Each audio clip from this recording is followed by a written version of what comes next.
Alright, guess I'll get started now. Hello everyone who is here right now. Memorial Moth, Soul Angelo. Hello, it's nice to see you guys.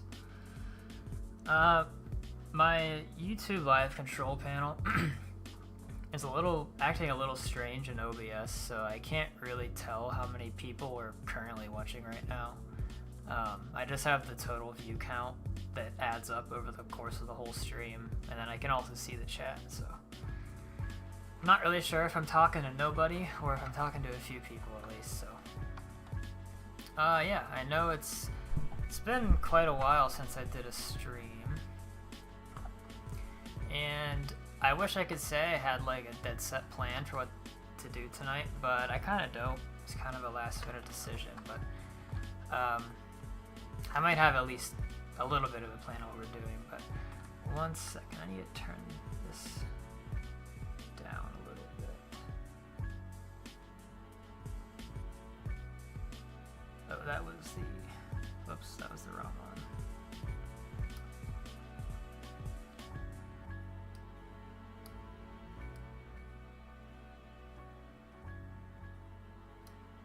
If the stream music is too loud or too quiet, just let me know and I'll change it. I accidentally changed that when I didn't mean to, but I think it's okay now. Okay, so yeah, I do have a bit of a plan of what I want to do today. Starting a new room, I think. I'm starting outside the factory here, one, just to sort of show it, but perhaps more importantly, for me at least, I'm almost never outside to actually just kind of view the build. I don't really, it's kind of odd to say, I guess, but I don't really take the opportunity to enjoy the build that much on myself. I'm just sort of constantly working on it, so doing a live stream or doing a video is kind of a nice excuse for me to just go through and enjoy it for a few minutes. It'll also give me an opportunity to show the new tunnels I've been working on, because I've only really shown those in my Discord server. They're not entirely complete yet, but they are a lot better than they were.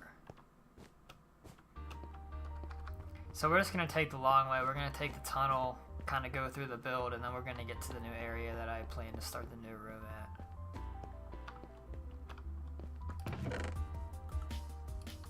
at. Something that happens that I don't know how obvious it is on the stream, because I think YouTube will only stream at 60 FPS no matter what. Whenever I stream, I get some FPS drop, mainly due to memory. So it'll add a little bit of jitteriness to the frames, but I don't think that comes across on the stream, because as long as it stays above 60 FPS, it's not gonna pick up on that. But you can see in the top right of my screen how far the memory usage is going up to. That's just because this build is just so huge. And it also doesn't help that my computer is having to stream in the background, so I need to increase the memory pool in my game a little bit. Right now I have it set to 8 gigabytes, and I probably need to put that up to like 10 for it to be comfortable. So yeah, that's just a little nerdy technical thing.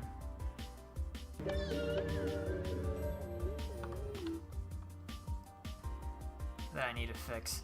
That actually kind of brings me to a good point. Whenever this map finally goes out for a download, I don't want to say you're going to have a beefy computer to run it, because that's not entirely true, but you are probably going to have to increase the memory available to Minecraft, because even if your computer has more than 2 gigabytes of memory, which pretty much all modern computers do, Minecraft will only ever allocate itself 2 gigabytes. So you kind of have to increase that to at least 4 or 6 for the game to be happy on this map. This is the first look at the kind of redone blue dome here. You can see this is my new door design for the Chocolate River, and you can see all the old ones I haven't changed yet. The main thing I did, other than putting these black circles around, which are in the movie, is I finally put the whipped cream room in the correct location. Before I had it over there in that corner, which was not correct, and it's supposed to be over here, so I moved the room, and since I had more space, I actually made the room a little bit larger. We'll just go inside of it right now. It's actually not a sphere, it's actually like an elongated sphere. It's more of an oval shape, so just to try to make it look a little bit better. And I'm gonna have to modify the room a little bit, as well as all of these rooms, to make the new door fit, because the new door is obviously much larger, so it has to get modified a little bit. Okay, yes, so the main thing that changed was this part of the tunnel ride. You can kind of think of this as like the second part. There's kind of three main parts. There's the white tube that leads to this dome, there's the large middle part, and then there's the tube that leads into the white dome at the end. So this took me a while to redo all of this.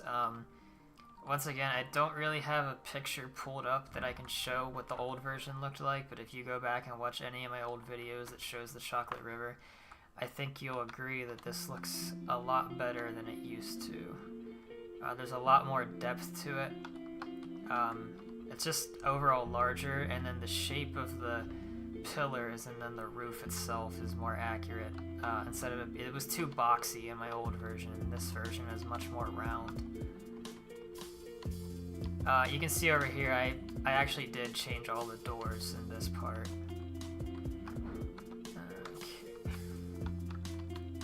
Okay. So you can see here's the pink room. And I'm just going to keep popping this up periodically because I need to see where these frame drops are happening at, so I can understand how to fix it later. So here's another door. There's a door there. Another one here. So this part, you know, once again was completely rebuilt. The only part that is unchanged still is this part onward. It's where I've kind of left off. So from here on is kind of unchanged. I have to go back and fix that still. You can see I've sort of begun working on that. I've started doing the pre-steps of changing it. As well as over there, so I've kind of taken a break from it though, because it was really wearing me out, spending so much time on that. This will get fixed. As you can see, this is too high up right now, but we have to go through the inventing room to get where we're going.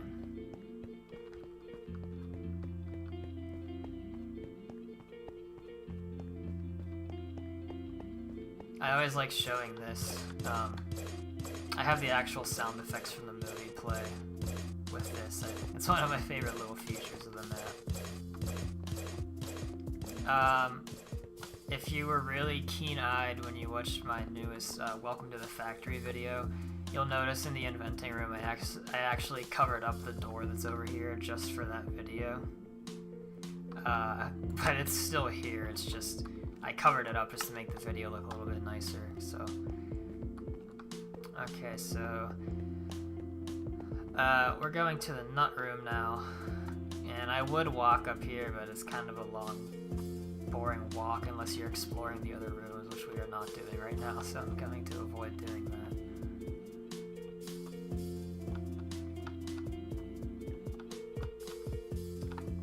It's all the way at the top.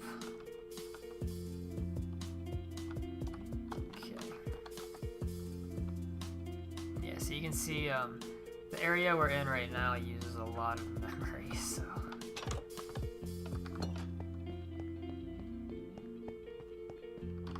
don't need this.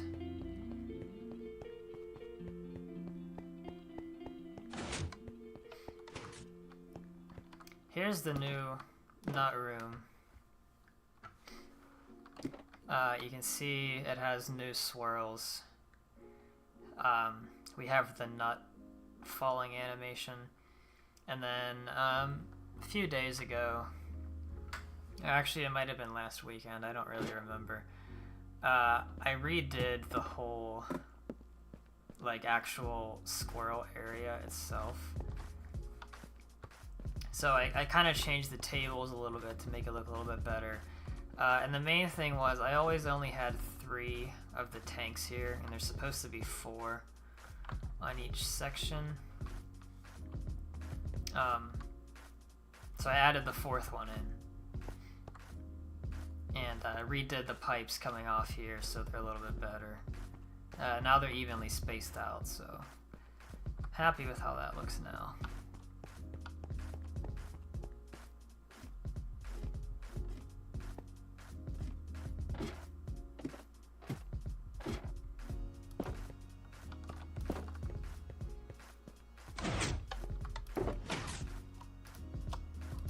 Actually, I don't want to take that one because I know I'll forget to put it back. Alright, so we're going this way. Oh no.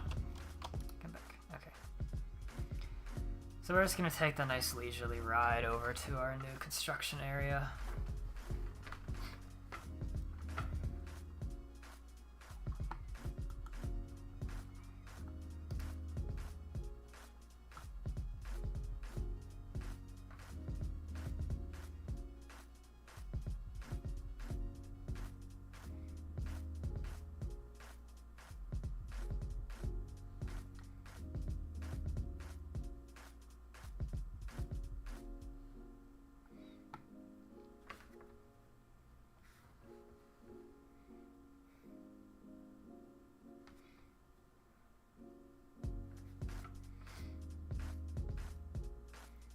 Something I want to do is come back into this area and add in more of these tanks and other just kind of high-tech, future-y details, specifically to this side over here. Even though a lot of this map looks like it's finished, pretty much every area is a work in progress, and it won't really be finished until the download goes out. That's when I can finally say, like, yeah, this is how it's supposed to look. So the room we're coming up to here now is the Rocky Road room. And I showed this on camera once or twice before, but since then we've actually made a little bit of a change to the gameplay of this room, and I don't want to show that, so we're gonna skip over actually walking through, whoops, to here. So this is pretty much where we're gonna be working. Not the nut cluster or the never mind the gap, but I have one more door in this little staircase area that has not been built yet, obviously, and that's where I kind of want to start what I'm making now. So let me turn the brightness up here. Just ignore this. This is kind of a result of using some of the tools in Axiom. Man builds, hey, how you doing? So yeah, just ignore these. This doesn't actually have anything to do with anything. I want to create a new room here, and the name for that is the Shipping and Boating Room.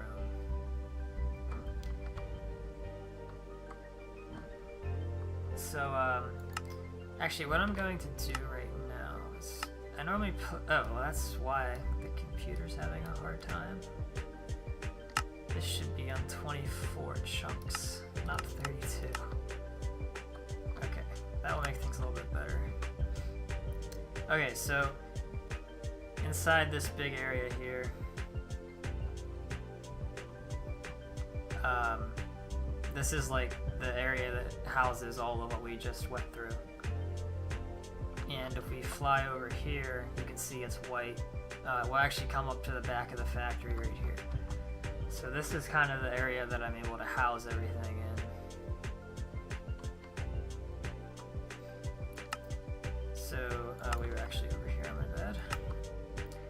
I want to create a new room over here called the shipping and boating room, and sort of what I'm thinking is it's going to be a large cavernous area that holds a bunch of like docks for ships, thus the shipping and boating room, to, you know, ship the candy off and stuff by water. So originally I was going to actually put this room over there, but I'm working on a secret project over there, so I can't really show that on camera. So this room I will show on camera, so that's why it's going to get put over here. Basically this wall is just going to come down and it's going to get pushed out further that way.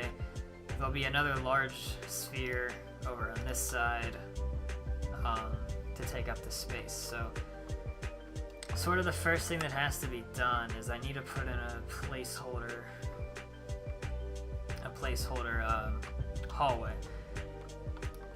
Now I try to avoid doing this when possible, but usually when it ends up happening, it exists solely because I need to get you somewhere else before I have room to build the big giant spheres and whatnot.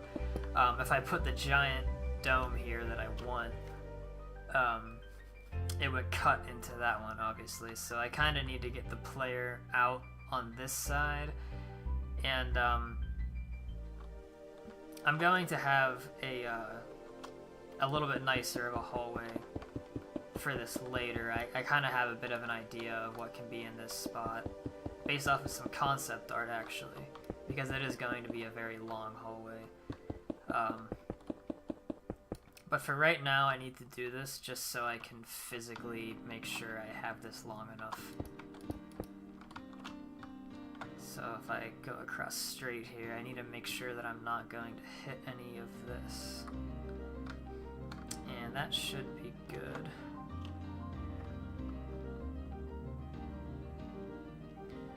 Yeah, this giant white thing here, all this is a hallway. And the top of it is right here. And I have 2 rooms built. And the last one is what we're starting now. Now another thing I need to be mindful of, which I actually hadn't really considered, is I don't want that to be seen over here. I have this black wall here intentionally so you can't, well, obviously see behind it. And that kind of is going to complicate things a little bit.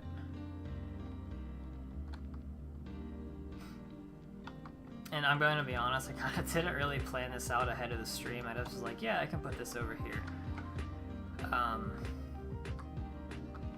Let me survey the area a little bit.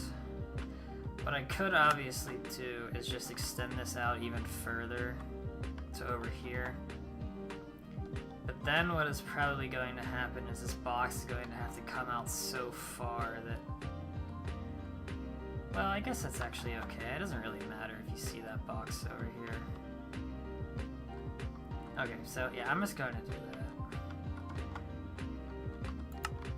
So this is going to be a very long hallway.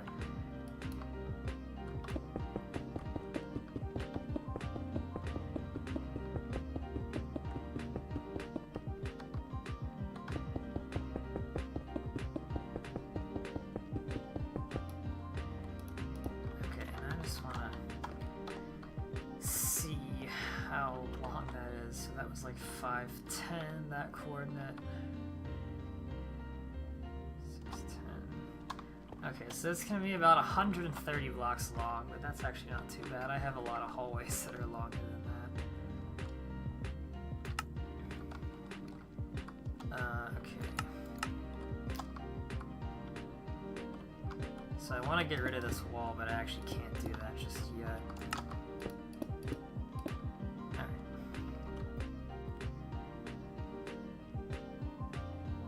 So...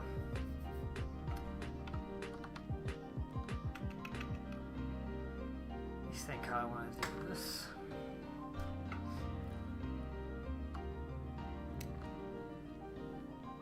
If anyone is here new to my streams, it's a very slow-paced and sort of sleepy thing, so it's not like a high entertainment value in my opinion. I just kind of throw the camera on or whatever, and if people happen to enjoy it, then they happen to enjoy it.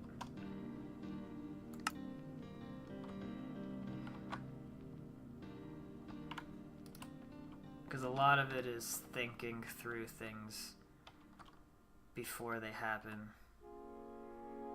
That's why my progress updates are so slow. Okay, now is this? Okay. Alright, we should be fine now. So now what I need to do is go down to bedrock.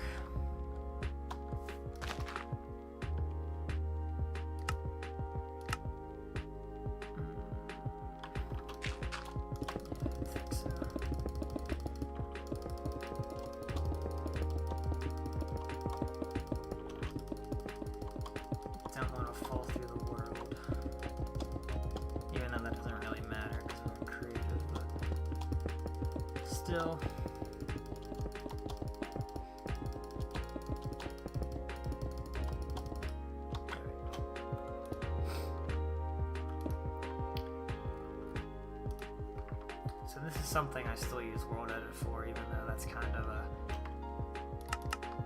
I don't want to say obsolete, but it's sort of an obsolete tool. Okay. So my computer is going to temporarily die for a moment while it tries to render these blocks being deleted.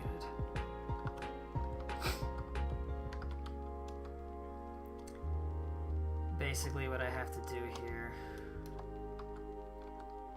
is carve this area out, because if I don't do that,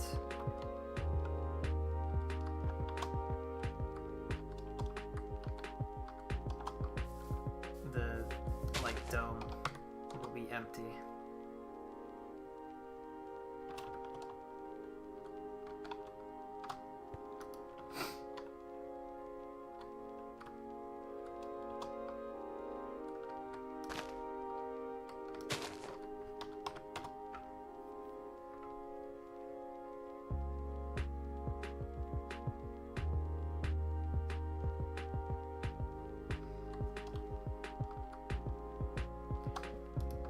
I was kind of running up into a time crunch before starting the stream today, so that's why this wasn't done ahead of time, so I apologize.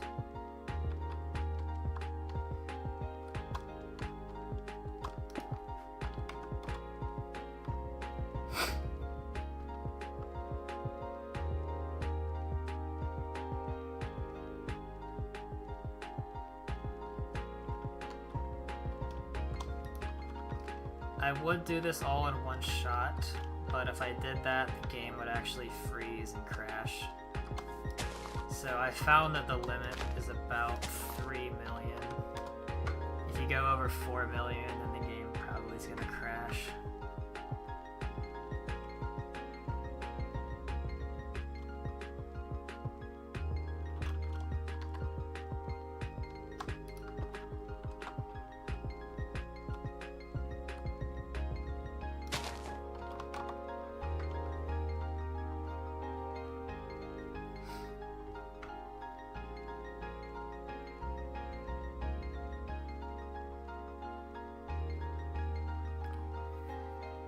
This one should be fun. Yeah, it just takes an extra minute.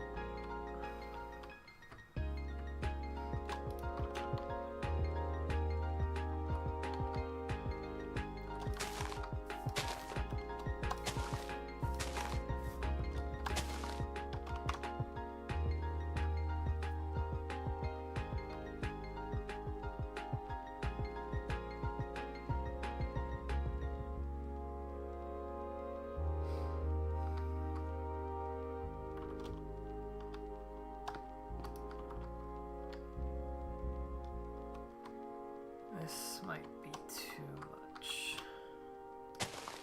No, that's fine. See ya.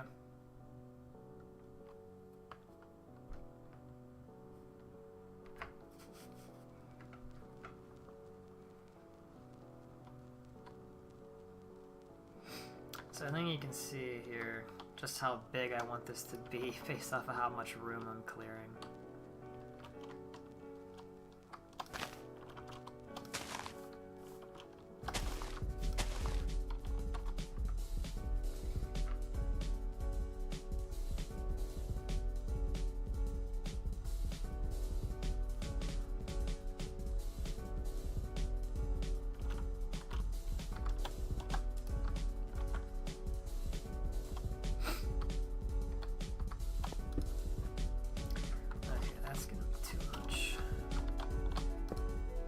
Probably crash on that one.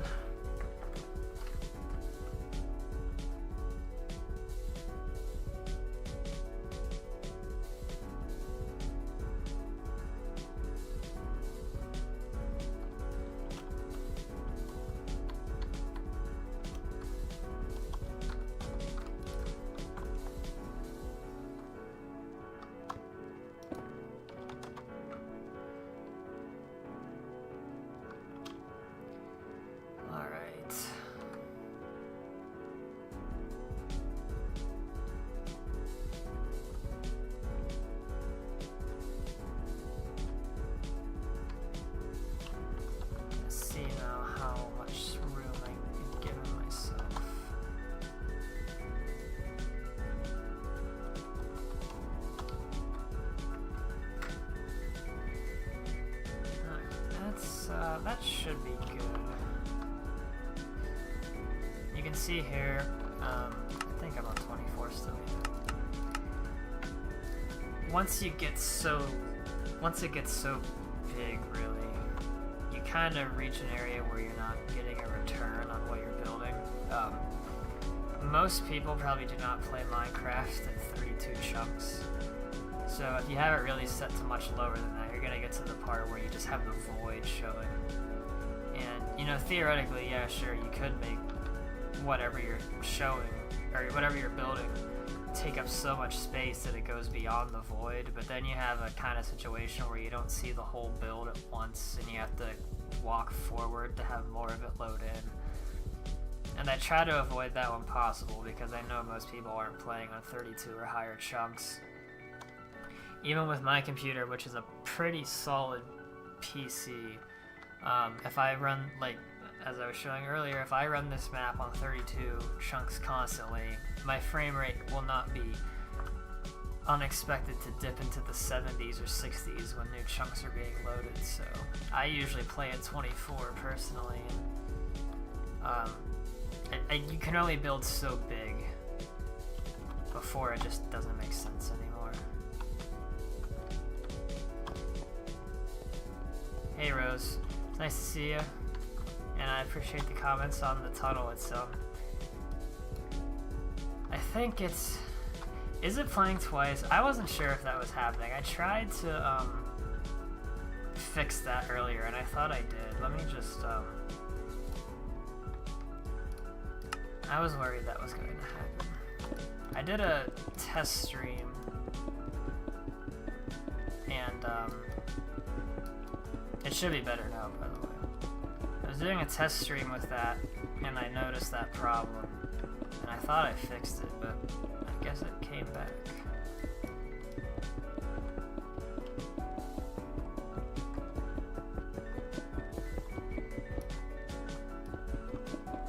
Well, that's annoying. I apologize for anyone who was watching the stream up until that point. That was probably very annoying to hear.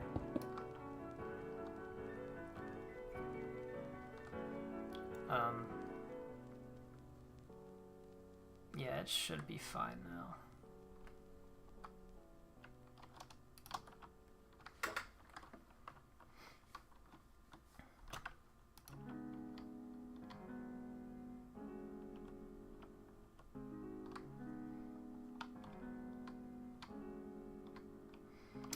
Alright. So now, I think of what color to make this.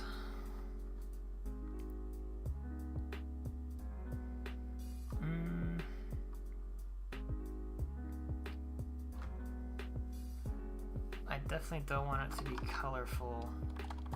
I'm thinking maybe white.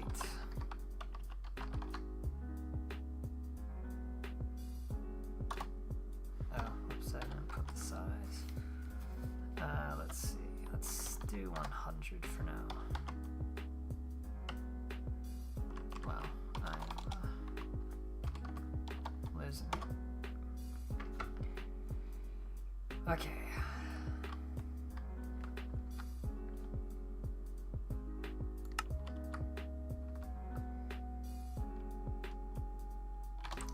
Alright, I want it to be bigger than that at least.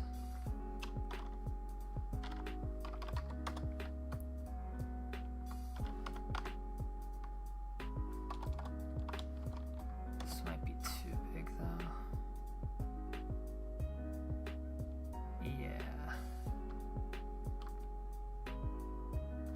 Alright, that's too much.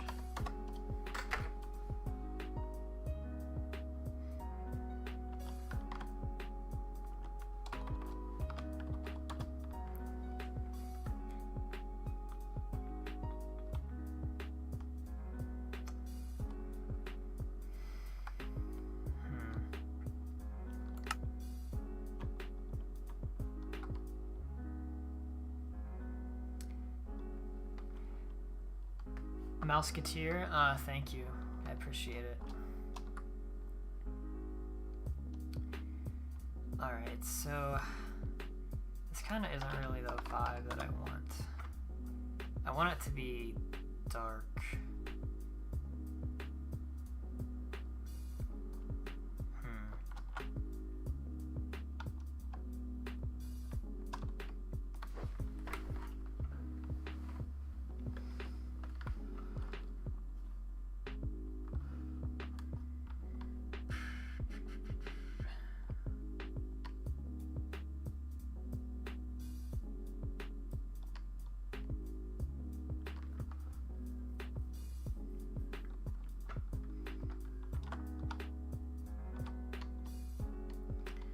Okay, I think I'm actually not going to use a sphere, I'm just going to make it a box.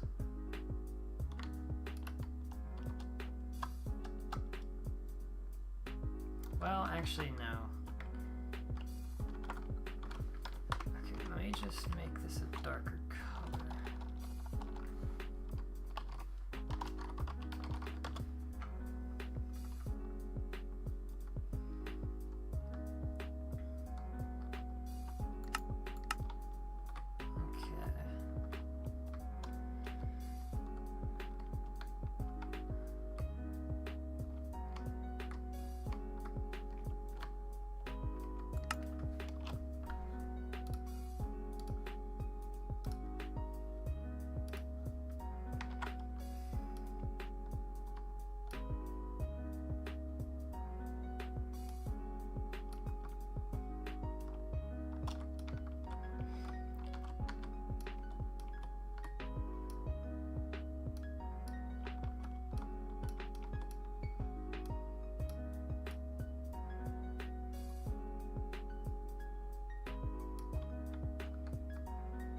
Whoa.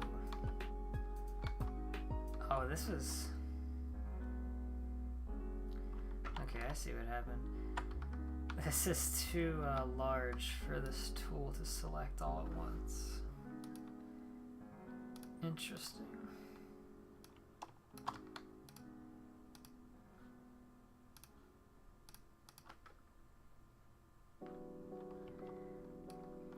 Yeah, sorry anyone watching, but this stream's kind of a bust. It's not really going how I intended it to. Honestly, I should probably be doing most of this off camera.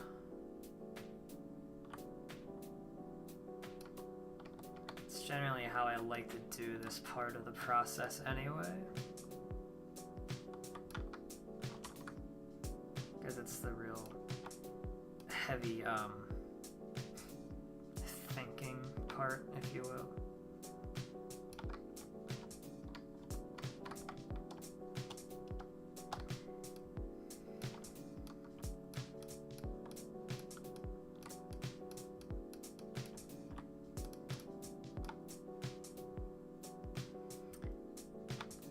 I think Axiom should be able to select this much stuff, but there is a non-zero chance that my game will just crash.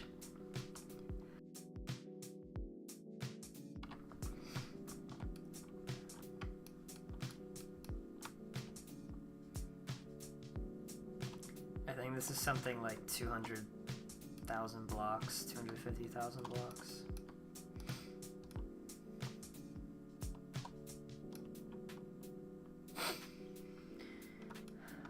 Okay, let's see.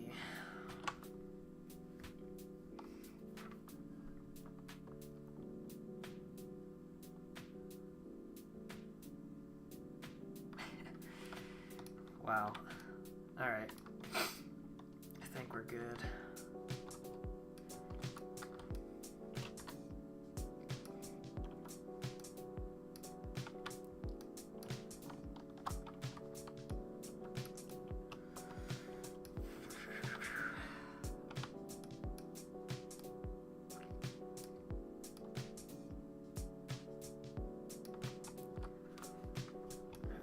Centered, yes.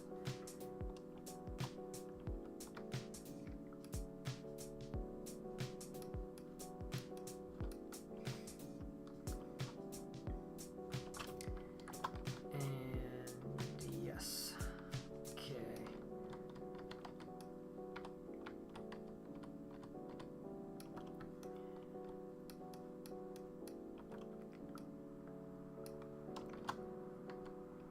Good. Alright.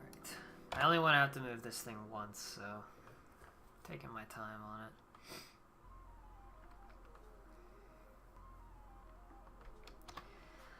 Alright, now I'm going to see how many lighting errors there are. Shockingly, there are none. Usually there's always like a chunk or a section of chunks that the lighting isn't correct, and the only way to fix it is to like fill that chunk with blocks and then delete it, and that'll reset the lighting. Alright. Well, for now, let me just add this in. Hey, commentary.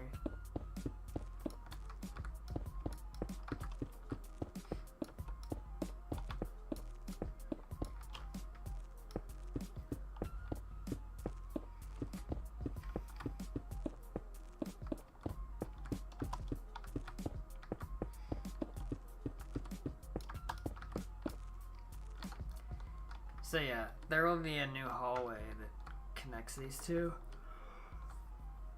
Excuse me. And this is going to be the size of the new room, so obviously it's pretty big. It's 300 blocks in diameter. So, pretty big build. You can see we're kind of like right on the cusp almost of that going to be out of render distance for most people, so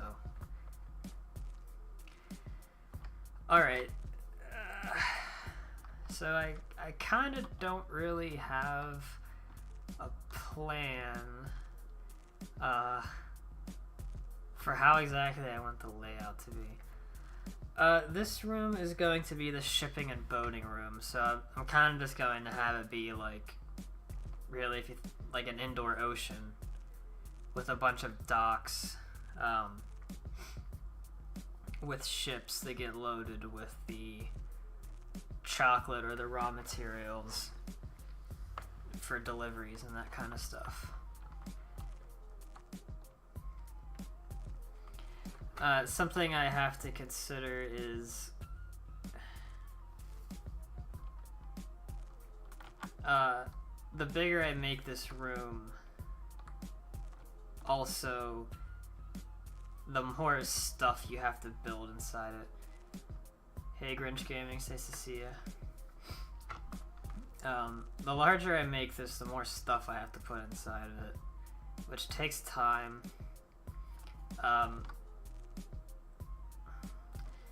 The the shipping and boating room is sorta one of the last, like, huge rooms that I want to build. So I kind of am okay with the fact that I'm going to have to spend a long time building it, but even then, building boats takes a long time.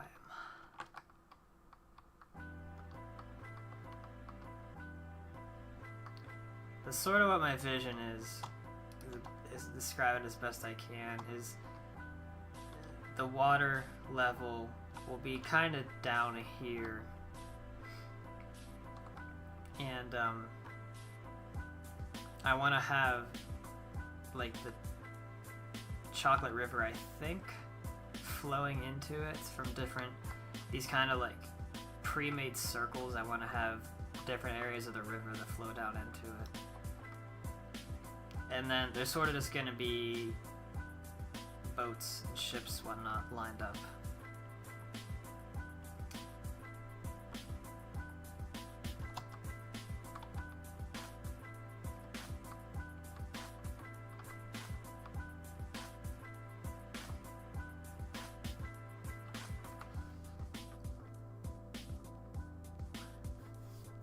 So the first thing, I guess, would be to have to put the bottom in, obviously.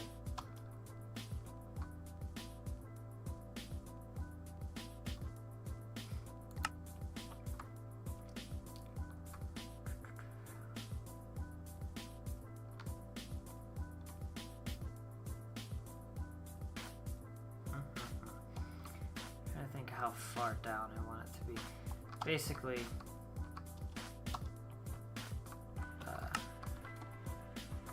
probably like right here is good.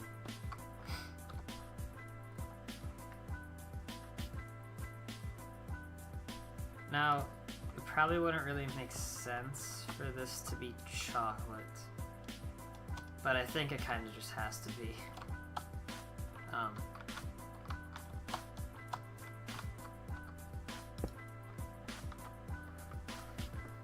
Just to fit the theme.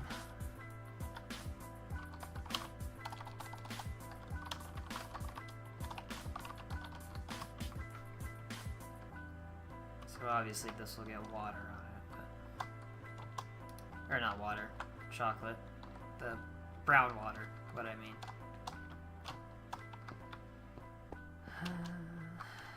Okay.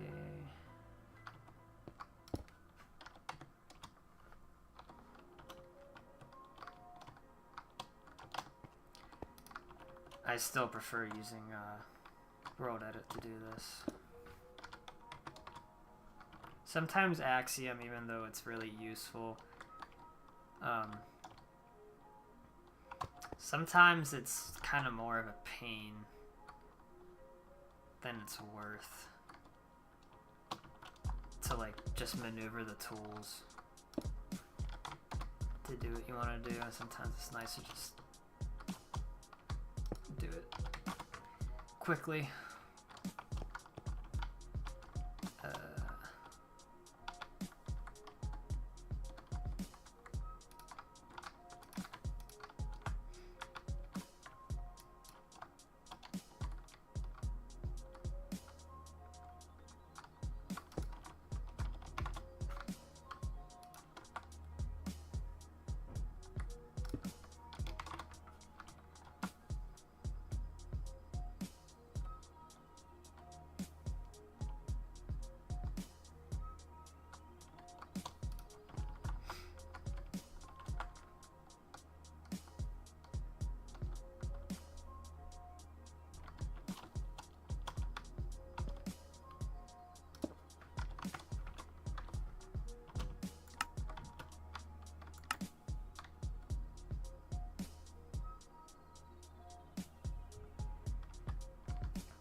Well, I'm sorry to hear that that happened with Axiom.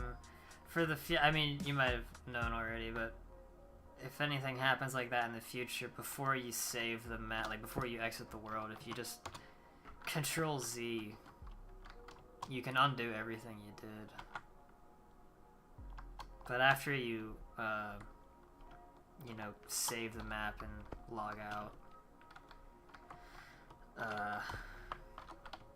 the history is cleared, so you can't undo it.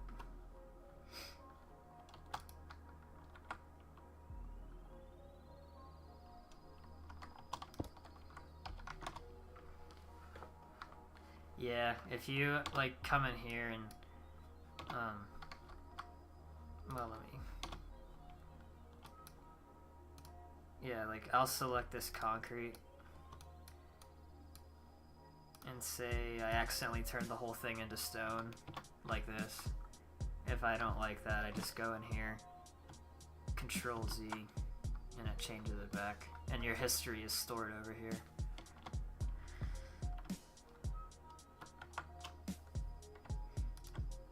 I have accidentally deleted almost. Well, one time I deleted like hours and hours and hours and hours of work by accident, and I almost panicked. But yeah, that was able to kind of take care of it. Okay, so you know I don't care obviously that this is all sticking out.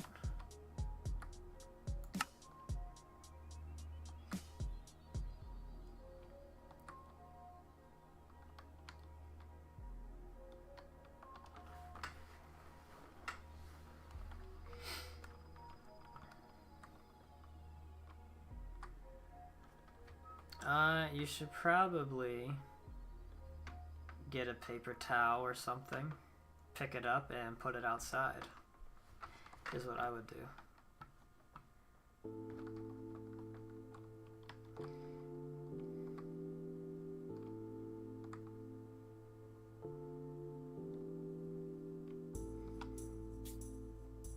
So something that I think this idea came to me now is I want to put some of those like windows that are in the Chocolate River tunnels, but just make them very large and put them right here. And then like I think you can probably see these other circles that are kind of like right here, and some of them up here is where I'm gonna have actual like chocolate flowing out of.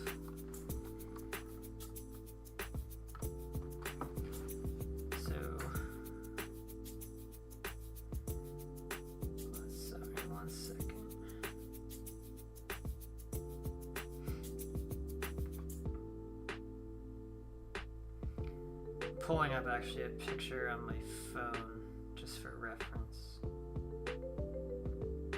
Okay.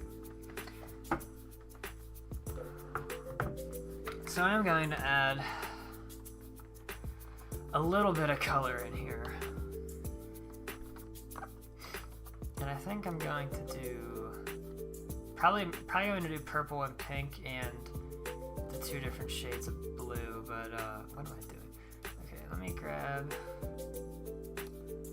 this. I'm gonna see how I like it. If I don't like it, I'll change the colors.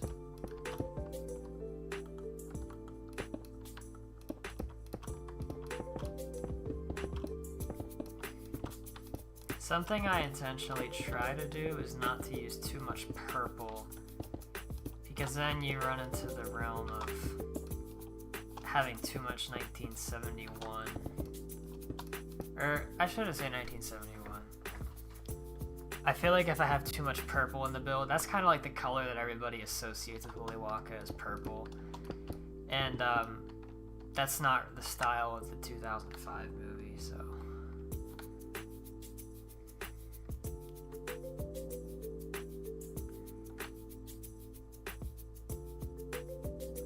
Yeah, the square suites that look round room.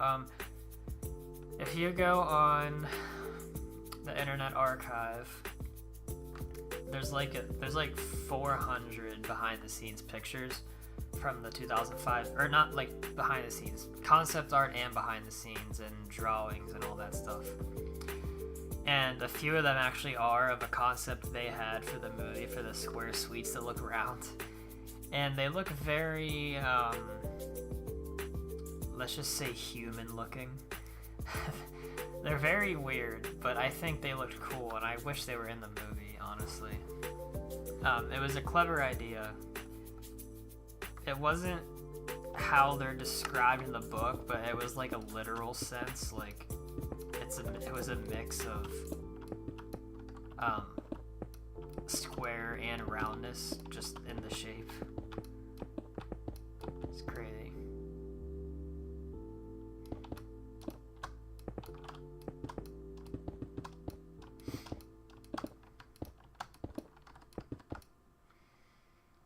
Okay, now what I want to do is I should be able to grab that. Control X. And let's see. Yeah.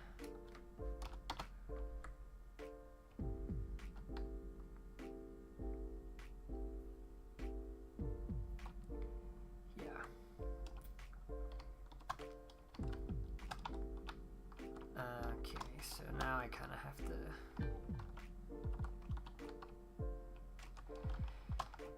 to do that all over again, but for this color. I really don't need this. Well, actually, that'll save me time in a few minutes. So I'll keep it there. It's kind of in my way now, though, of course.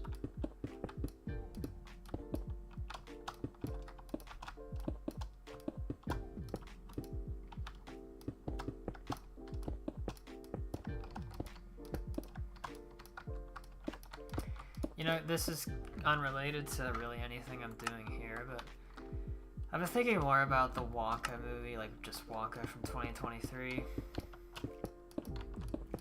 The more I think about it, the more I don't like it, to be honest.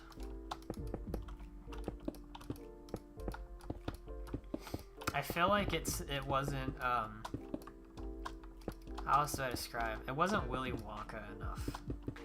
It kind of felt like a generic children's story that kind of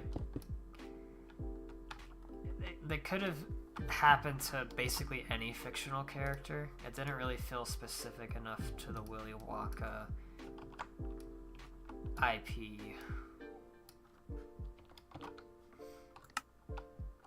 So I hope the sequel was like better.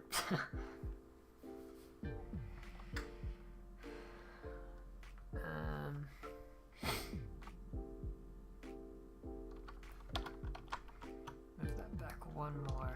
Okay, I actually want to put this one more layer. I don't know if anyone else feels that way about the Wonka movie, but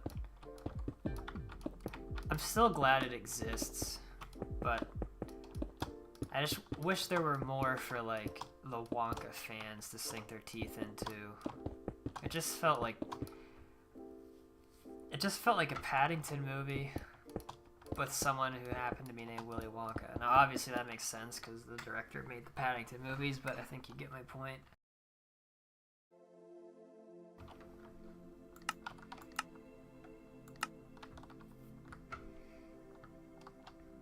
Okay.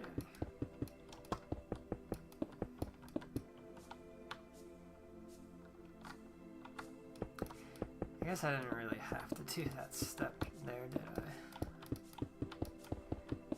The nice thing is, after I do this one time, I can just copy and paste this, so I don't have to do this again.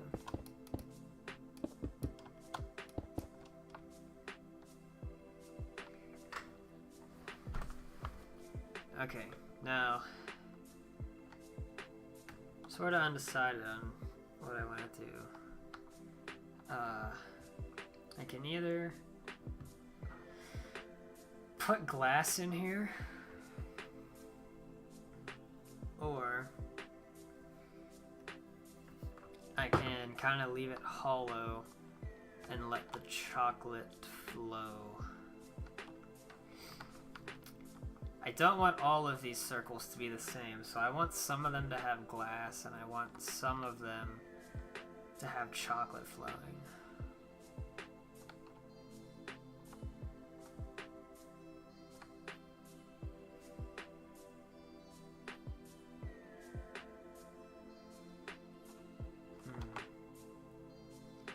I think these ones will be glass.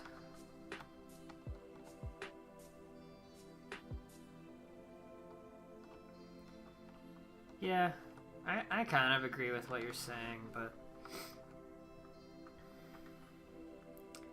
the way I look at it is the elements of the movie and the fact that they literally used pure imagination, to me kind of confirms that this is supposed to be the same person. So that's why it's just kind of weird to me. I'm kind of like, I know it's okay for them to be different for plot reasons and for non-plot reasons, but it just, like, the characters feel so different that, like, I kind of almost can't even believe that no matter what happens to this guy from between Wonka and the original Willy Wonka and the Chocolate Factory, I just, like, can't buy into the fact that he becomes that. It's just, I don't think they wrote the plot. I don't think they wrote the character that well. I think Timothée Chalamet did a fine job, but I just don't think he was written very well. Okay, actually, I need to go back and look to see what color glass I used. What would be the closest that I don't mind showing? That was not it.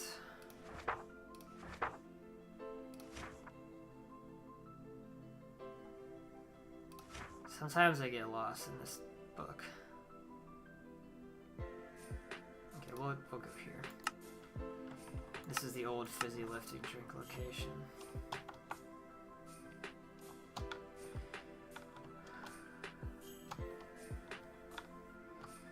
Okay, I used magenta glass. But for this, what did I use?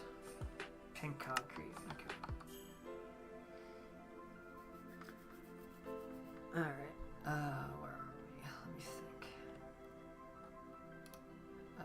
Let's just go to the nut room. We need to update that book, it's kind of very outdated.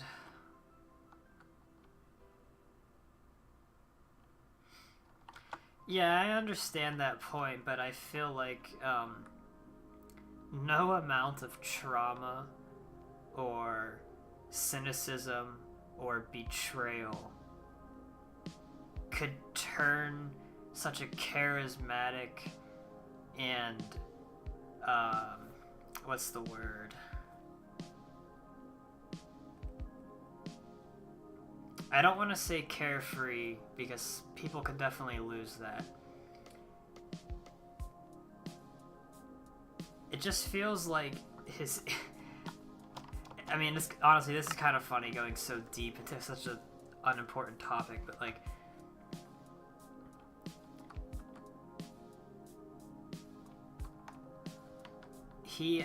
like, the 2023 version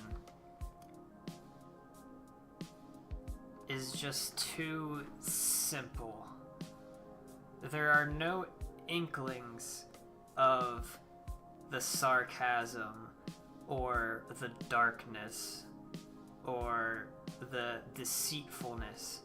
I feel like there's a video recently that came out, honestly, like a week or two ago, that someone made talking about this, and they made a really good point. I think that the only way to make a character like a prequel version of a character is you have to have at least some beginnings of the traits that define that character and the role that everyone associates them with. So with the Gene Wilder Wonka, people associate sarcasm, jokes, darkness, cynicism, and I guess playfulness. And deceitfulness is kind of the big one. And 2023 Wonka has the playfulness. But there's not even a hint of cynicism, deceitfulness, darkness at all. And that's okay. They could have kept it to 97% none of that is there in the movie. But 3%, you have to at least show that, oh, here is where that comes from. And that's why, in my opinion, I have such a disconnect, is because that I can recall, there's not a single instance of that. So that was my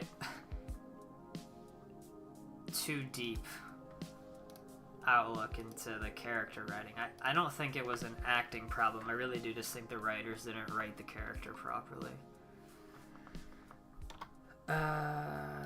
This is magenta, right? Yeah. Okay.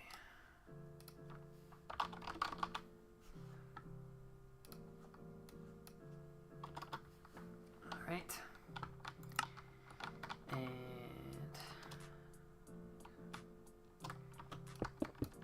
I have to kind of do this part by hand.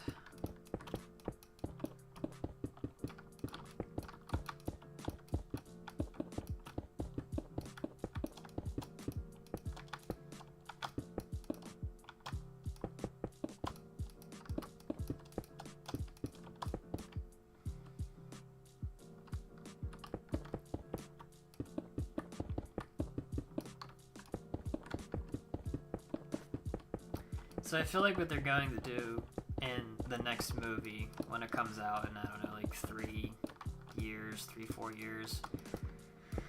I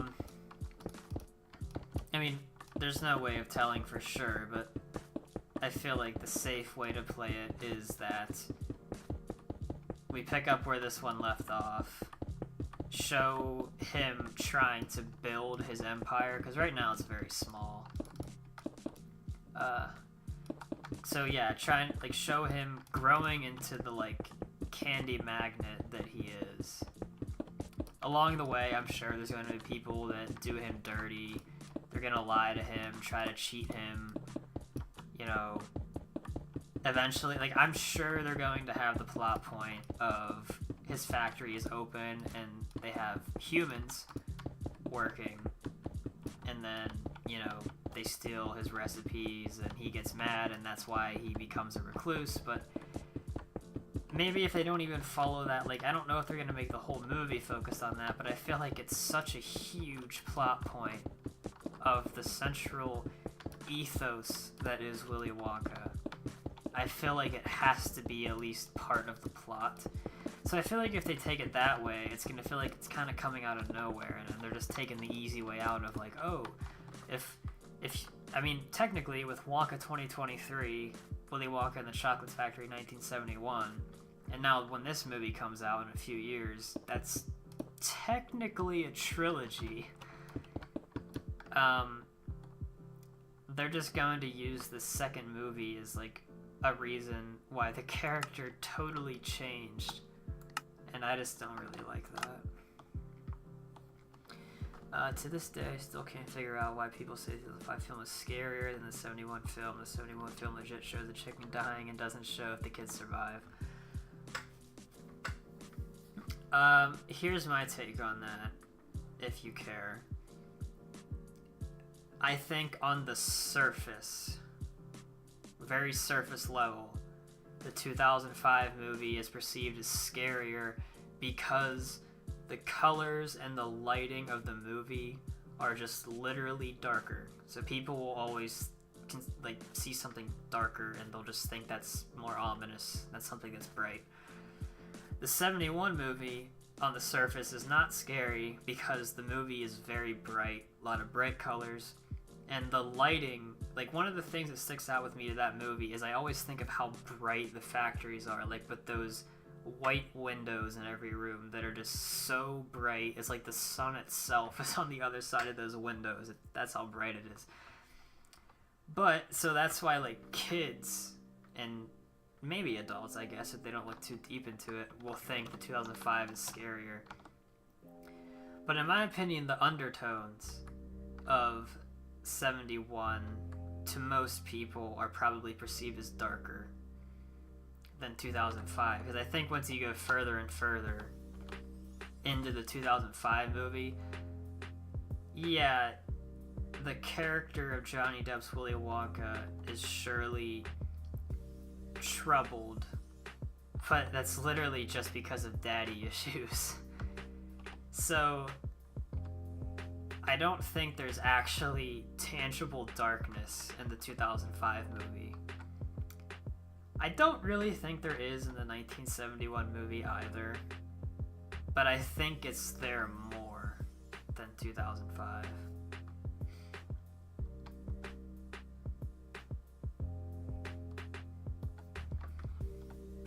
Yeah, that's a good point about it working with the, the Oompa Loompa plot. I don't think they'll follow it verbatim, but I think it will be an emphasis of... I just feel like it has to be, because he is the one... You have to get the character from point A to point B. You can't keep the character at point A the whole time, and then unexplainably the third movie in the quote-unquote trilogy has him being different. There's almost a responsibility there on the filmmaker's part that you have to bring him from here to there. So I think it has to be part of it in some way. I just think it will be. But I think you're right. I don't think it will follow it as it's written in the book or shown in either of the other, or I shouldn't say either the 71 or the 2005 movie. I don't think it will play out how it's described. But I think it will be very similar.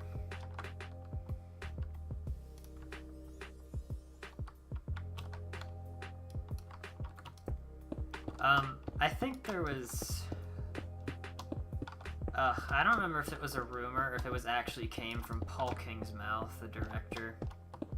Because he somewhat recently, he was asked about it, and he said he was working on the script. And I don't know if it was just speculation or if somebody answered and asked a question and he gave an answer that, hinted at this, but I guess it's going to be sort of the main plot is us following him to other locations around the world. I don't know if I'm a big fan of that. I feel like that can be taken one of two ways. One, which is what I'm hoping is not, is him going to other areas to just do oh, I need to go to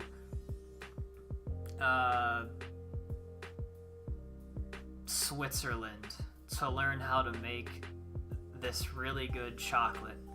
And then the point of him going there is to learn, and so I don't know what he can do, make it better, come up with new ideas, get ingredients, whatever.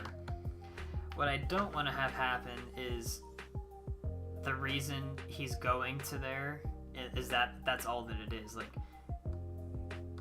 Once he's there, I don't want it to become another plot of oh, he meets these new people. We have almost a repeat of the 2023 movie where you meet these random people, a plot kind of develops around them for giving them a reason to be there. In the 2023 movie, it's, oh, he gets locked away and he has to earn his way out by making chocolate. I really want it to be the movie focusing on him going to places to build what we know as the factory and the candy he makes. I don't want it to just be some world-trotting story that happens to have Willy Wonka as the character. I want it to be, we're learning how Willy Wonka became the most famous chocolate and candy maker in the world. I want that to be the actual plot this time around. I don't want it to be where that takes a back seat, because that's really what I didn't like about the 2023 movie.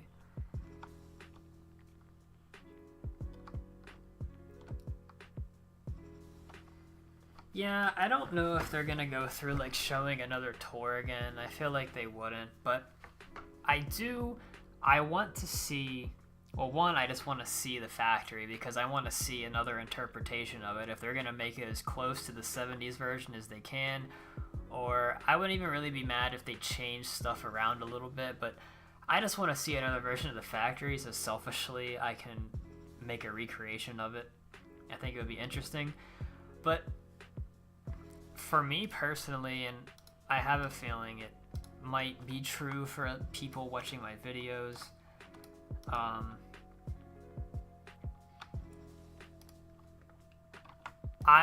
what I like most about the Willy Wonka movies are the factories. It's less so the character himself. So, you know, I want to see the factory being built. I think that would just be so interesting. Because we've only ever seen it completed after being a business for like 20 years, you know? I want to see it being created. I think that would be more fun.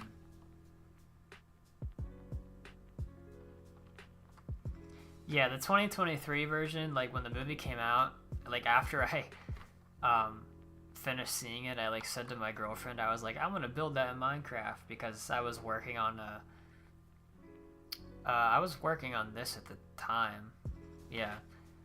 But then I looked into it and like, yeah, it's just one room. Like it would take me like an afternoon to build, and it just, there's not much to go off of there. There's nothing juicy about it. It's just too small.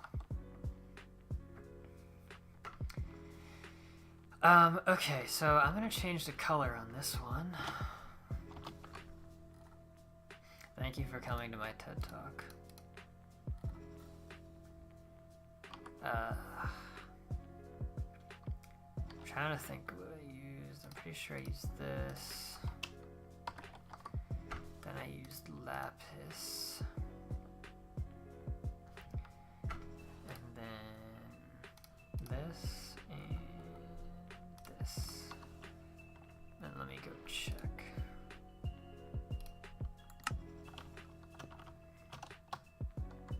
Whoa, whoa, whoa, whoa. Please load.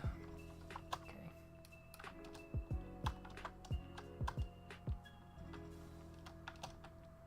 I just want to make sure I got that right. No, I used blue stained glass. Okay. Glad I checked that.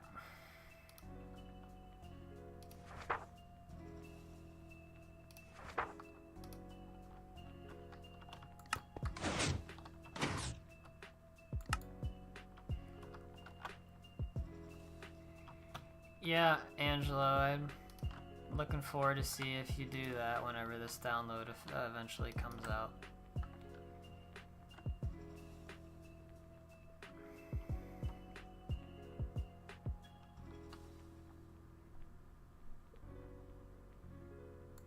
Yeah, it is funny how that's the case. Well, I think honestly that like if they were to make, like, let's pretend that they were making just another adaptation of the original book, not a prequel, not a sequel, just another version of it. I feel like they would do what the Tim Burton version did, and I feel like they would put more emphasis on Willy Wonka as opposed to Charlie, even though technically it should be more about Charlie. It's just Willy Wonka is just the more interesting character, and, you know, people. I think people would get bored if the movie focused on Charlie as much as the book focuses on Charlie.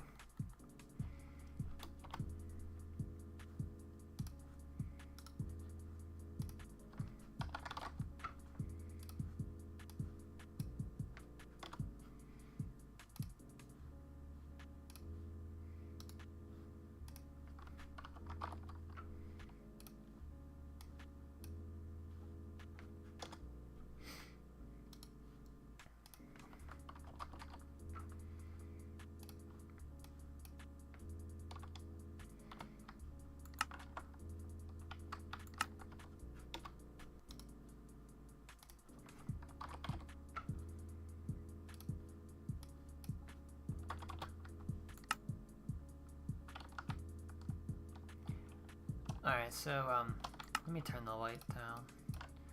Okay, well that's... Obviously I'll have some light on it, so it always looks better whenever the light's not on full like this, because it makes everything look washed, or not washed out. gets rid of any depth because there's no shadows, so. Excuse me.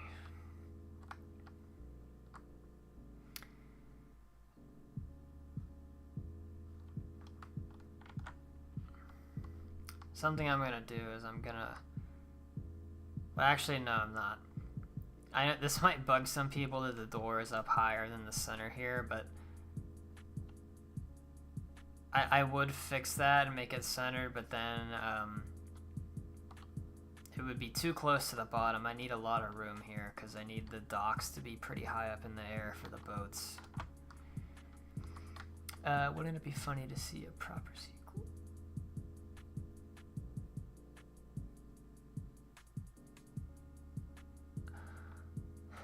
Yeah, honestly, I kind of like the plot of Charlie and the Great Glass Elevator.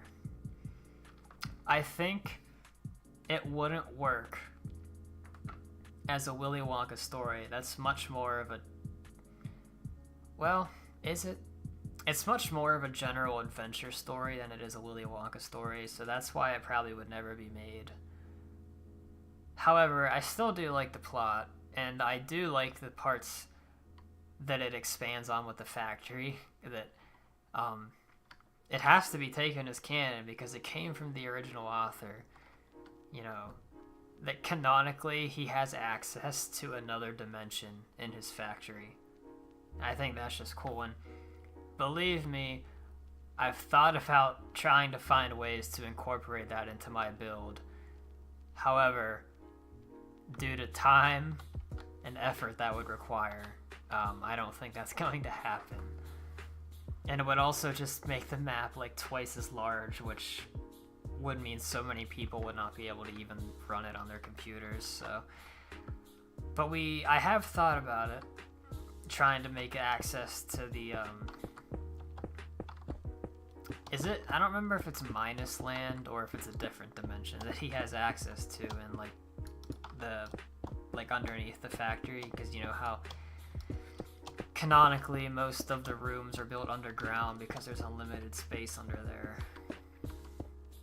I think it would be fun to see on film.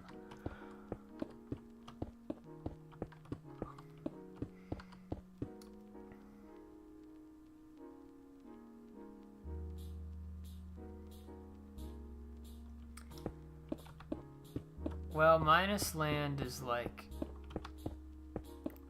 the opposite of Afterlife. It is like pre-life. I guess you could consider it.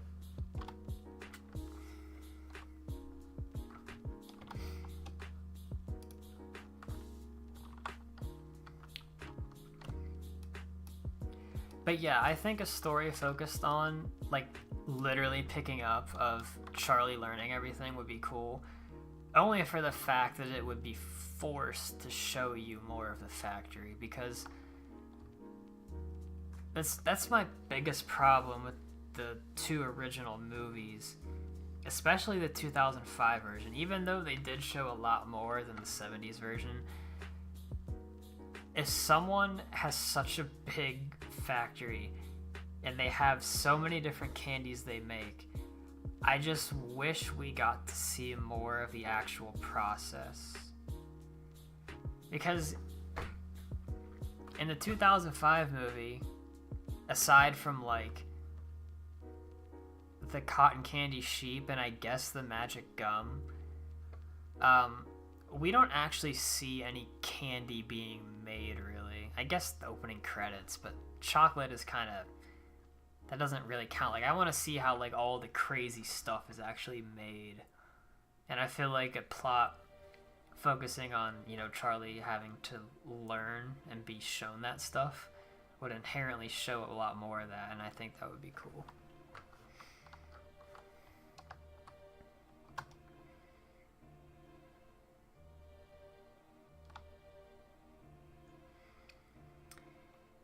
Alright. So I just had the revelation here. I don't know if I want to like include this, but if this is the like shipping and boating room, kinda has to be access to the outside world. So,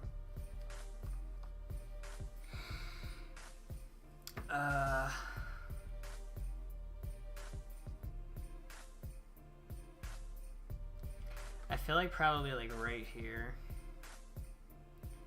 and right here. I'm gonna like carve that out and just leave those as kind of open holes, and that's how the ships come in and out.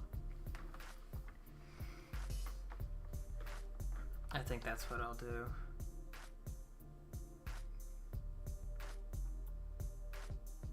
Yeah.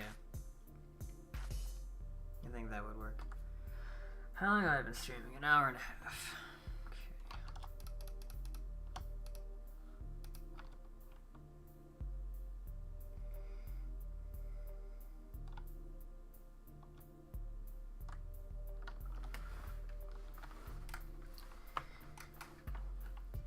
I hate working on the diagonal in Minecraft. I know a lot of the really talented builders build a lot of stuff on the diagonal axis, and well, I guess that's not really an axis, but they build with angles a lot, and I just hate doing it. It's the worst.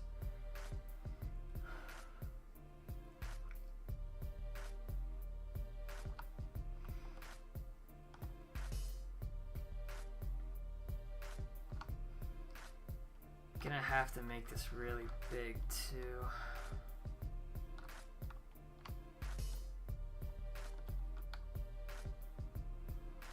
Okay. Let me mark it. And like, you have to do it so far away or else you can't even really see it.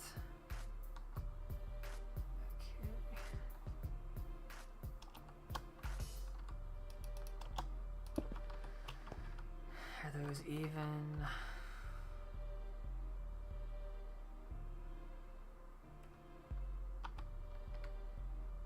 Yes.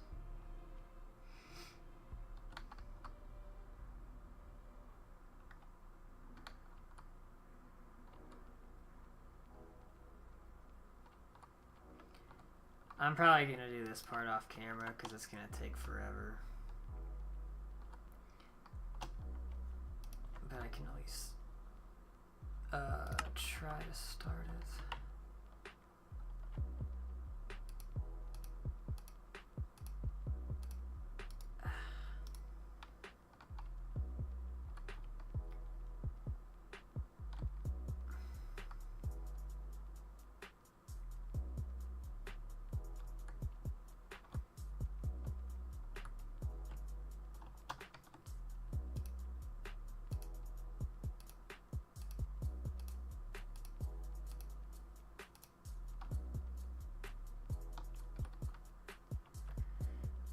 That's, yeah, that's fine.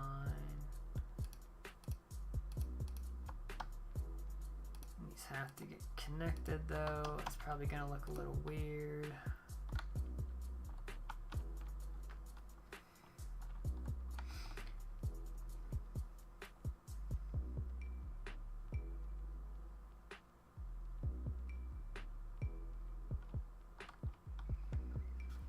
Yeah, I see what you're saying, but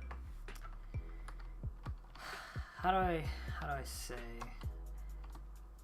the kids being bad part of the movie has sorta, or I guess the book and the general story, the kids being bad aspect has always been the part that I cared about the least. I know that's literally like the point of the movie, but I never really cared much for it.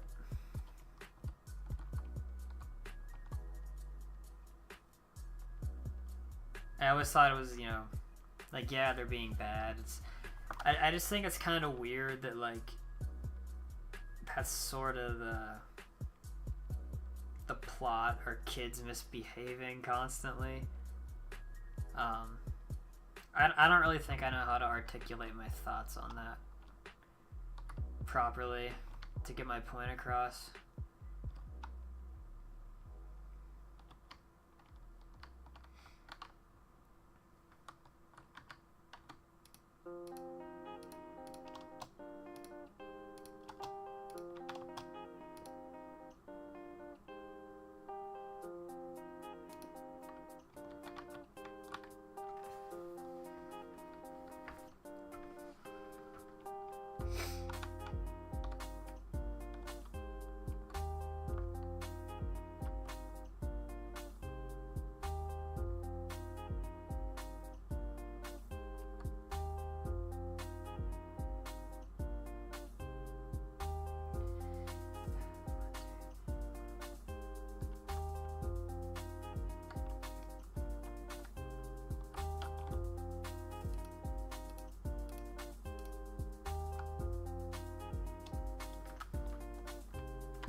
I knew that wasn't quite right.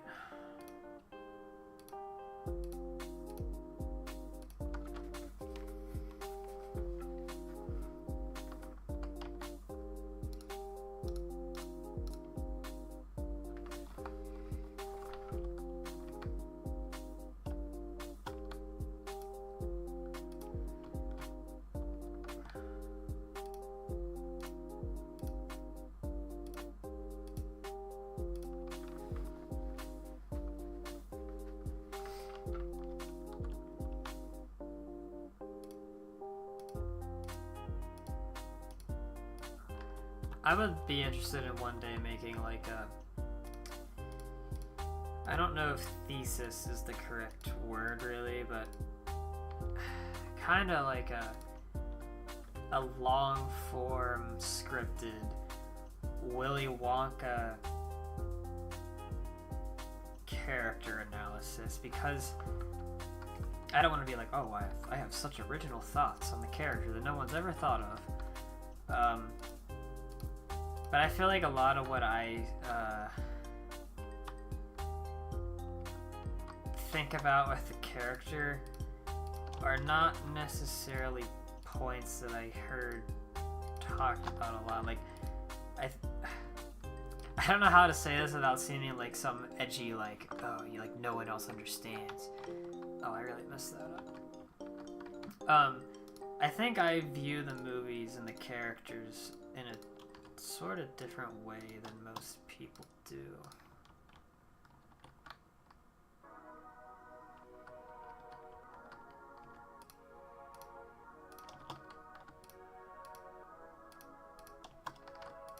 And I just kind of want to share my thoughts on it, like, in a scripted way. Like, I don't think I could do it off the top of my head. I would just like to hear what people have to think about it.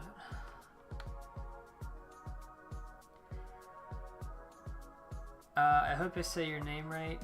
Ikatomi. Hey, what's up? What's your favorite few rooms in the factory? Are you talking like that we see in the movie, or like ones that I've built, or like ones mentioned in the book that we just haven't seen?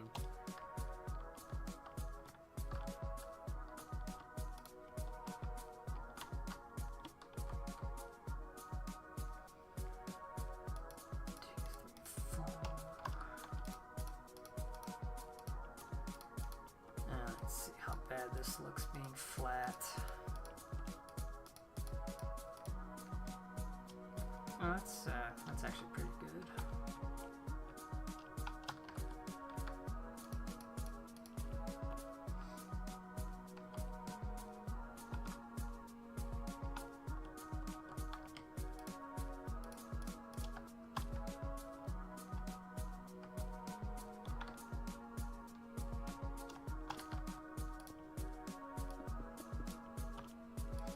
I like how I said I wasn't going to do this on camera. I'm doing it on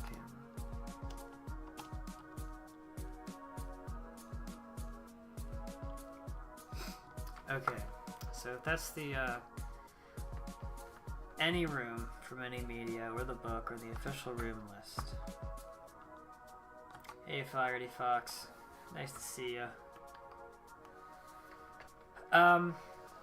The chocolate room will always be my favorite. It's always been my favorite room to read about, or to see in the movies, or to research, or to build. So, chocolate room will always be my favorite. If I can think of like 2 more off the top of my head that I would consider like my top 3 favorites.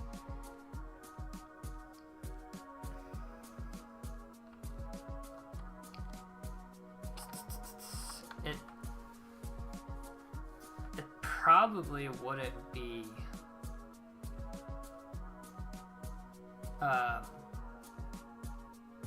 any of the other rooms from the movies.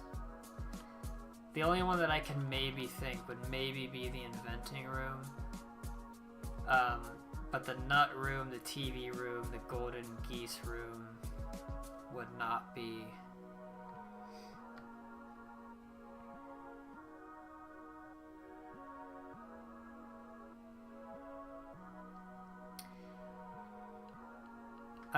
In my head right now, I'm kind of going through all the ones that I've built myself and thinking of which ones I really like to go to.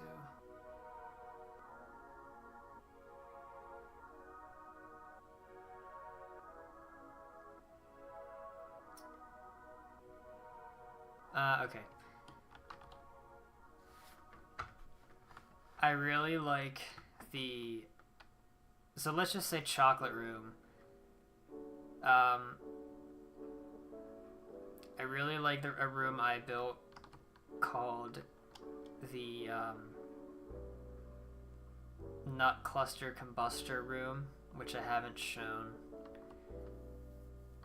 This room is the beginnings of the shipping and boating room, so there's gonna kind of be like, well, there'll be water, maybe chocolate, I'm not sure, with a bunch of ships coming in to get loaded up with materials or chocolate, you know, to ship out over the world. So this what I'm doing right here will be like openings for the ships to come in and out of.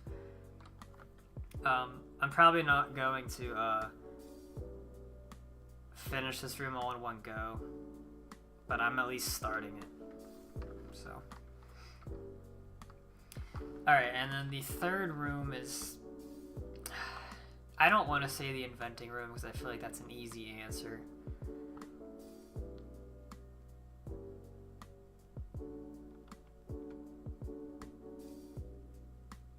I really do like the Rocky Road room that I've built as well, which I have shown on camera. If we're talking just like names, I have 2 rooms that I want to build in the near future are I particularly like this one. It's called, this is on the official rooms list, mind you.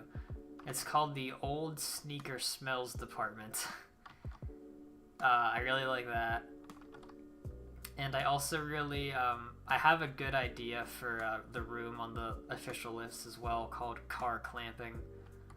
I have a good idea for that one. So I like those, but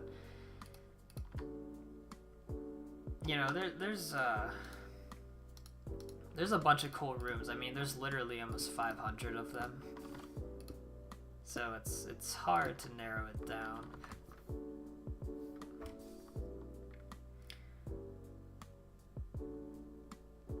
That's honestly, that would be a cool little Easter egg, yeah.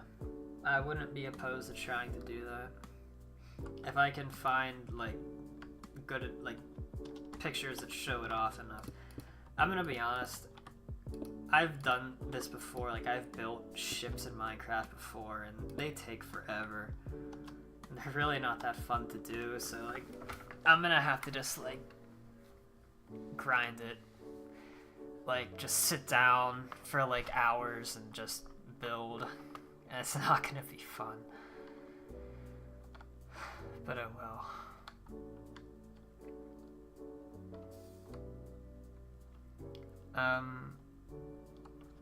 I don't know if this is going to work. I don't think it is.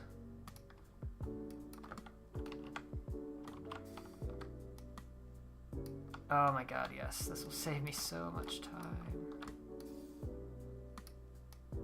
I wasn't sure if that was going to like flip correctly for some reason. Yeah, although this is going to be a bit of a pain.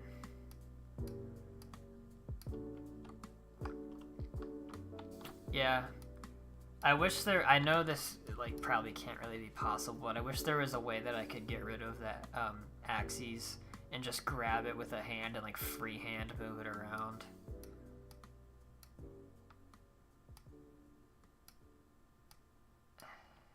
Is that right? I think I got it. Okay. Yeah, but that, I mean, that took, if we're not counting the time I stopped to yap and just talk, that probably took me like 15, 20 minutes.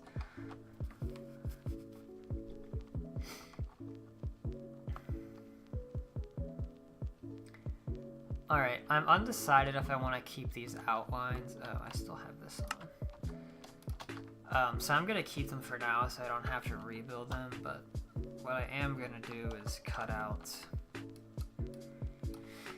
the, like,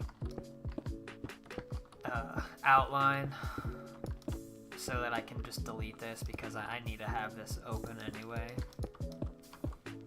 To be, I'm going to make them tunnels, but I'm probably not going to make them explorable because that would...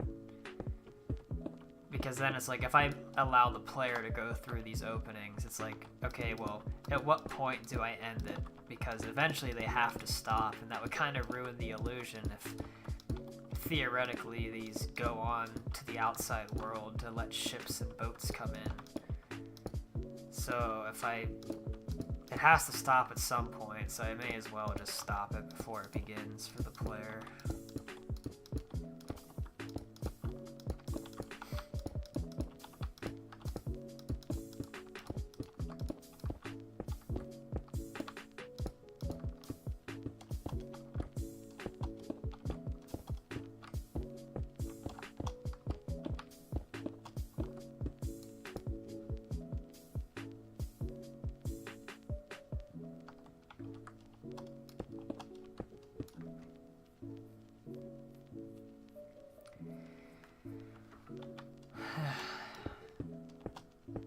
Time is it?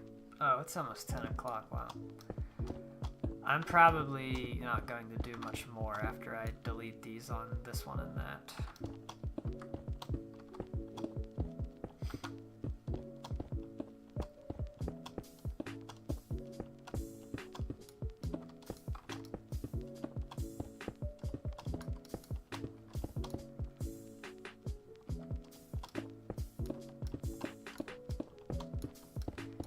Probably one of the well, for my time zone at least, one of the latest streams I've done. I started it pretty late today though. I don't usually start so late in the day, but it is what it is.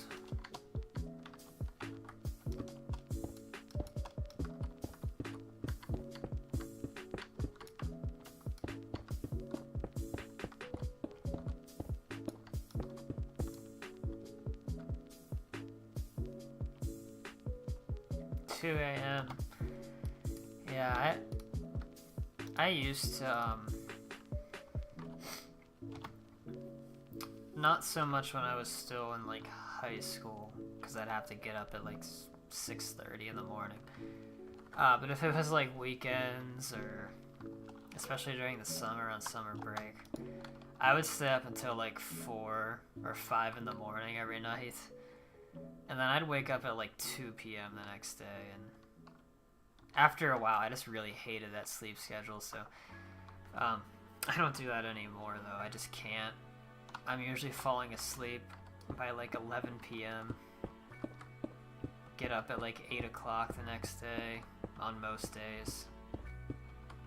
8:30 maybe.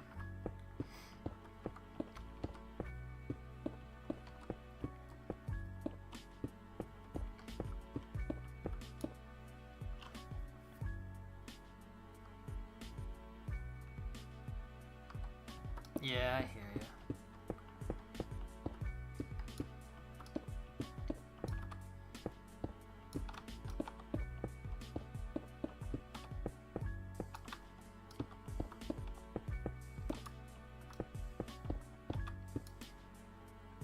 I've always been, I don't know if envious is the correct term I want to use, how I feel about it, but I guess I could say envious of people who are actually night owls. Because when I used to stay up until like 4 a.m. every night, yeah, I guess I would be classified as a night owl, but I wouldn't want to actually like do anything when I was up that late. Like, even though I was awake, I would be like watching TV or watching YouTube or maybe playing a game, like a video game, probably not. So I was just kind of awake for the sake of being awake. If I was actually a night owl and like would do things with my time staying up that late, then I wouldn't have had much of a problem with it. But once it gets past a certain point of the day, I'm like, I don't want to do anything anymore. So I guess that's why I start my days earlier. Nothing good happens after 2 a.m. Yeah. For me, that's like... Nothing good happens after like 9:30 p.m. That's usually when I stop doing things.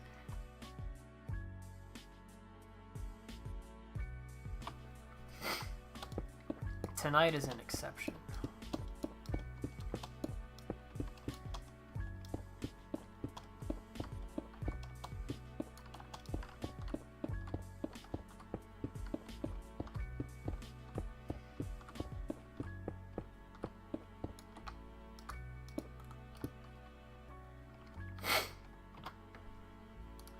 Over here in the eastern, wait, I don't want that. Over in the eastern U.S. where I live, it's springtime is kind of nicer weather is just starting, and today is kicking my butt with allergies. It has been awful. I'm all stuffed up. It feels like I have a cold, even though I don't. It's just the worst. I hate feeling like that.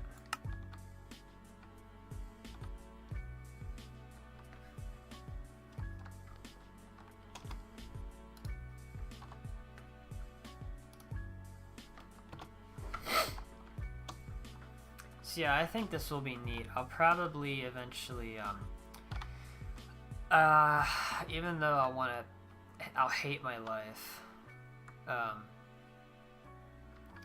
and continue these tunnels off indefinitely in an angle. Western US just snowed again. Oh man, I'm sorry to hear that. For my job, part of my job sometimes involves me handling situations for my company out in the western regions of the United States. And a big part of my job can be dictated by weather.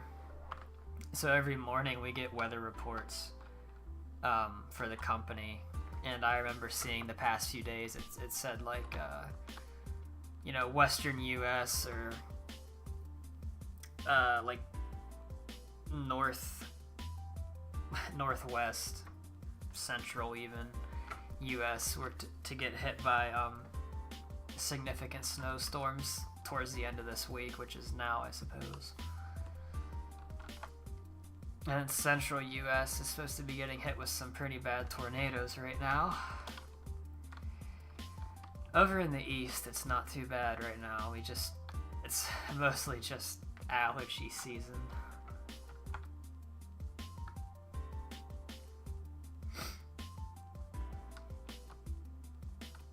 We had a pretty significant winter over here this year. More so in the past 5 years. We had a lot of snow. Yeah, I don't mind snow. As long as you live in a part of the country that is equipped to clear the roads. Snow's really not a problem. But if you live in, like, you know, Texas, Alabama, where they get snow like a few times every 10 years, they get, like, you know, 1/8 of an inch of snow accumulated on the ground, and they're shut down for like a week and a half until it melts because they don't have any salt trucks or snow plows. So it would suck to deal with snow if you lived in that area. I really like how this looks, how this is like shaping up, even though there's hardly anything here. I'm almost thinking if I should put these holes on this side as well, but I don't think I am. I think it would just be too much, and it also would be limited to like coming out to here only.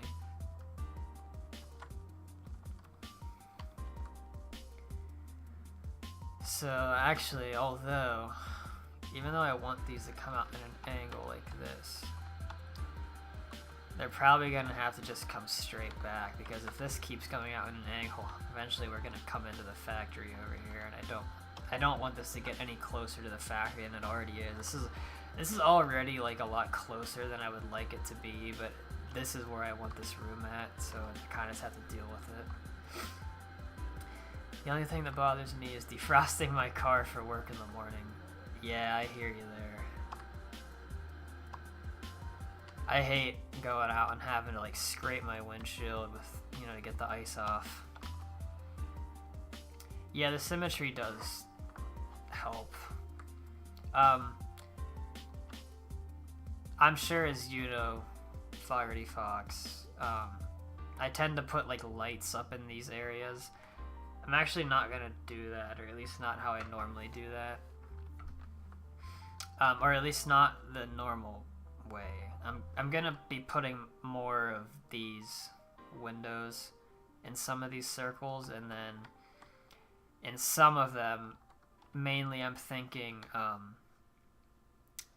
like these right here, and maybe like these up here. I'm not quite sure if they're maybe these little ones right on the edge here. I'm gonna have what looks like segments of the Chocolate River flowing into them, and then it'll kind of like,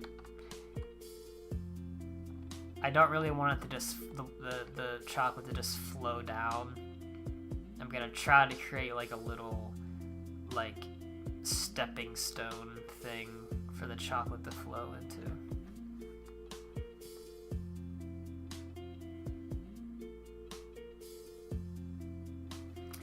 I should look at statistics. Yeah, sure. The it's not gonna be as many as you think, because I don't think the blocks put in from World Edit or Axiom are counted towards this.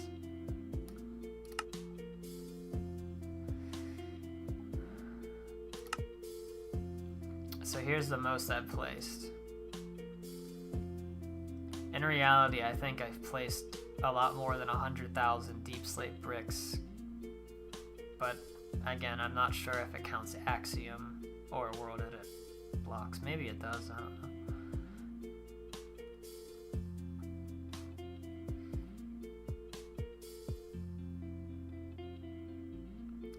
But yeah, you can see a lot of stuff. The one I always like looking at is, well, I'll go through some of these. Yeah, the distance flown one, that's a lot. I always like looking at time played, I keep track. So, time played is different than time with World Open. So I've played 24.68 days, which is, I think, around 600 hours. Let me do the math real quick.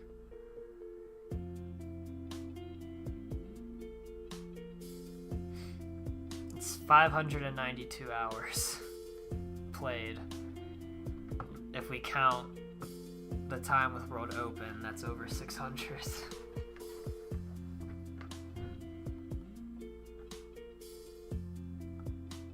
I actually did die, like, last week. I was trying to kill the mobs and I accidentally killed myself. This used to match the time open with world.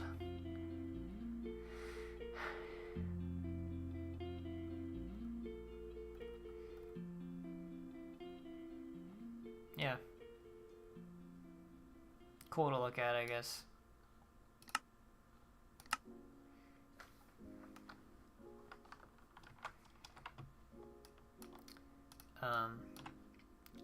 Once the lighting gets added in here, it'll look cool.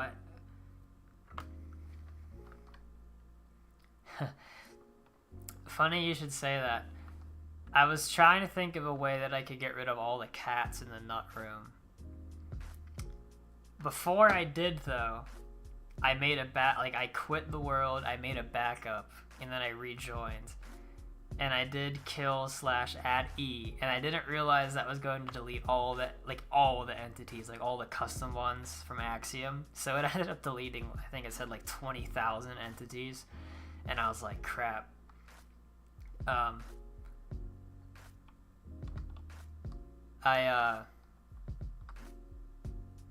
just put the backup in, and I was fine.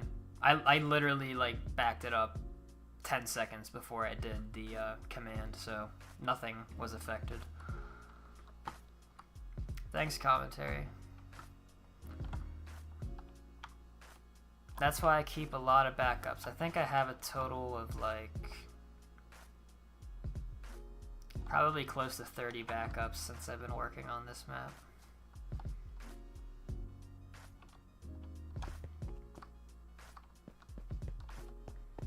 Yeah, well, you live and you learn. It would have been a real problem if I didn't have a backup, but no harm, no foul.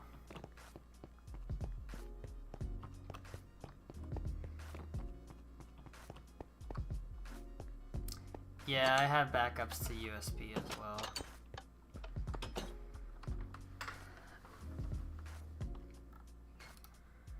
I haven't done a USB backup in a little bit, though.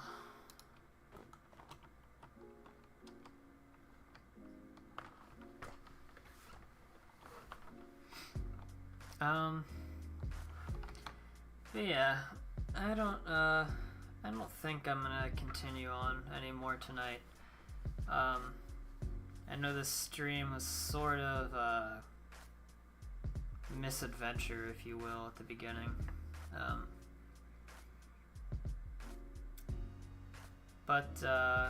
Yeah, we got, towards the end, got some good progress made, and I'll continue to probably work on that some off camera.